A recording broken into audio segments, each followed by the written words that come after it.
Sure. So the Sahel doesn't reference specific states insofar as it does a region, specifically the Sahelian region, of course, which is the largely desert region in the north of West and Central African countries, but also in the south of the North African countries. It spans well over a dozen countries, many of which we'll be familiar with, from the north of Cameroon, the north of Nigeria, to large swaths of Niger, Burkina Faso, Mali, and the south of countries like Morocco and all of the northern countries, in particular Algeria, having Algeria being the largest country in Africa and having the largest share of the Sahel.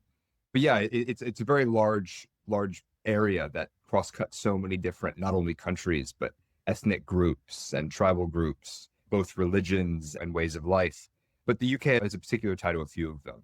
Of course, Nigeria will ring a bell, Nigeria being one of the countries with the closest ongoing ties and a remarkable history that goes back to, many years, of which there are migration patterns that go formally as well as informally. Then there's a variety of countries that service a number of European needs. I mean, everything from Niger's uranium deposits and their strategic importance to countries like the UK or countries like France, but also the wider interest in stability. From an organized crime perspective, West Africa and a lot of these states, though not the Sahel, have seen surges in drug trafficking, some of which goes overland. Of course, probably of most note that people are familiar at all with the Sahel is the Sahel's struggle with terrorism, with armed insurgency, groups such as the Islamic State in the West African provinces, groups such as Boko Haram and Al-Shabaab to the east.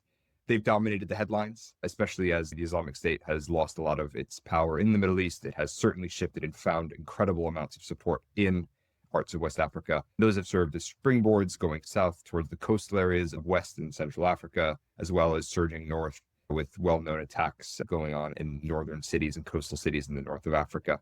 So in reality, it represents a massively diverse area of people, countries, cultures, but also in terms of challenges, not only facing it, but also facing the UK and European partners upstream. So, if we tried to present a case for the Sahel and what's happening on the ground right now, what would you summarize the security picture as in one or a couple of words? Is it insurgency? Is it state fragility? Is it regional rivalry? Or is there something else going on there really driving this instability? I would say regional rivalry, not so much. While there may be regional rivalries, those aren't the preeminent issues. Insecurity is rife in the region, and the countries in West and Central Africa struggle with it the most. Where do they struggle with it the most? They struggle with it in the Sahel. That's because the government is only partially present. That isn't to say that if the government were to be present, all the problems would be gone. But there is a huge mix of very complex security actors, many of whom are in active conflict. It's the government, local groups, local tribes, separatist groups to insurgent/terrorist groups that are ideologically driven, as well as organized crime groups that dominate a lot of the region. So what we have is this very fragile and very insecure constellation of actors who are security providers. But those same security providers in that region tend to also be the instigators of a lot of the conflict. We don't have a state in the sense that we would think about it. It is very much a contested territory, with the cities being contested for not only the resources, but also the ability to transit through those areas, through the paths over land. So yeah, a very fragile part of it's arguably the world's most disadvantaged, insecure, and conflict affected part of the world. We look at Sudan, the north of Niger, Burkina Faso. But overall, it's a place marked by rampant insecurity without a whole lot of hope in terms of what comes next.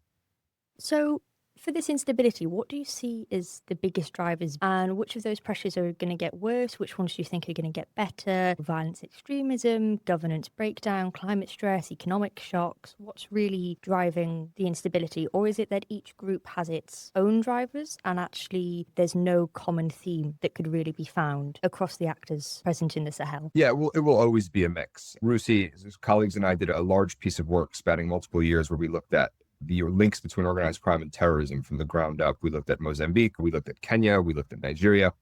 And what we found is that for each, almost at an individual level, the reasons will be different, or at least they will be multiple.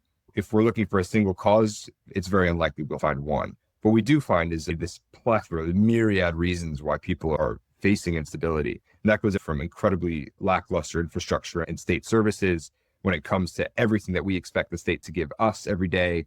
That is almost never provided there, even down to basic security if the state is present at all. So economic opportunities are absolutely lacking.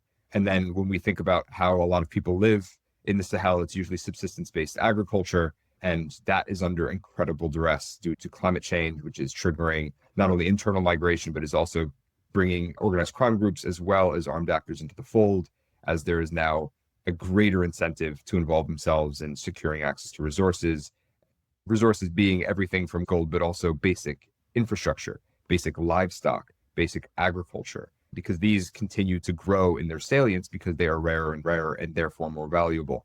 Again, there's an ideological component to this. I think typically when we read the news here and we hear that Boko Haram or the Islamic State in the West African province have done X or Y, we tend to associate it as all of this monolith of very ideologically driven actors. From our research and from that of others, that's typically not the case. You will absolutely have an ideological component to this. There's absolutely no doubt about that.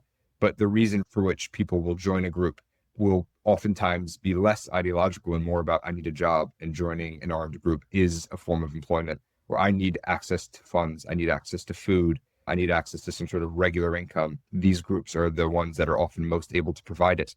So all of this insecurity plagued with ideological conflicts, inter-ethnic, inter-tribal conflicts, as well as the absence of the state, oftentimes with the state making things, perhaps accelerating vulnerability, makes for a very multi-causal and very confused picture as to why we've gotten to where we are.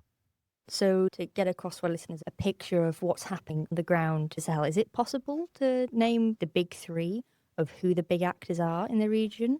And can you say what they're trying to achieve? Or is it that there's too many actors to be able to actually pick out the biggest three? Yeah, I think as much as I'd like to give kind of like, here are the three, I will give three, but it's often a lot more complex, and this is what our research finds. I mean, Boko Haram and the Islamic State are obviously the top two, and then if we count parts of Sudan, then obviously the RSF are one, but the RSF are rather limited to there. Just a quick one for anyone listening. Could you just explain what the RSF Sorry, yes. The Rapid Support Forces, which are currently at war with the armed forces of Sudan, which, I mean, every 2 weeks we see headlines of atrocities being committed in Sudan during their civil war. Essentially, those are the two forces that are fighting it out. They're a non-state group. They function as a state. So if we're going to consider them an armed group, absolutely, they would figure into the top three, even though they're largely restricted to just Sudan, of course, fighting in the Sudanese civil war. What I would say is, while the RSF, the Rapid Support Forces, are much more of a coherent, still to some degree decentralized organization, if we look at Boko Haram and the Islamic State, those are very different organizations based on one state to another. One region within a country will have very different manifestations of what it looks like. You may have, in some areas, very ideologically aligned groups and active, let's say, contingents of Boko Haram who will do the kidnappings in Nigeria, for example, the mass murders and the like. Then you'll have others that perhaps resemble a little bit more like an organized crime group. Some of them will look more like a territorial defense force. So again, what we consider part of an organized crime, or what we consider part of an insurgent or a terrorist group, is largely because we abstract it at a very high level. We say, if we were to categorize them as something, we have to say that they're the Islamic State in West Africa. Although a lot of these groups are smaller regional groups that will still fight between themselves. At a very top level, we're looking at the Islamic State, we're looking at Boko Haram.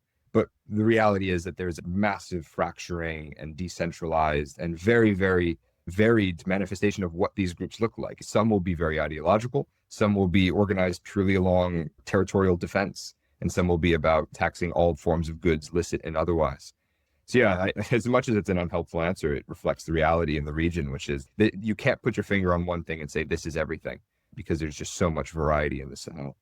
So I think we've looked a lot now at non-state actors, the rise, the falls, the fractures, the different actors on the ground. I think it would be really interesting, though, to see how has the regional political order shifted over the last couple of years, especially with the growing split between ECOWAS and the Alliance of the Sahel States. And to explain both those terms, I'm going to leave that to you. But shifting it back to this state lens, governance lens, how has that picture changed in response to some of this instability that we're seeing? ECOWAS is the economic and increasingly are attempting to be political union of West African states, and the Alliance of Sahel States, or the acronym AES, because it goes by its French lettering, is the fractured splinter group, the boy band of the putschists or the coup d'etats, the leaders, all military in Mali, Burkina Faso, and Niger, who obviously overthrew their elected governments, elected under some heavy caveats in some of those senses. But all the same, they were military leadership. They will now likely be joined by some newcomers who have overthrown their governments in recent weeks.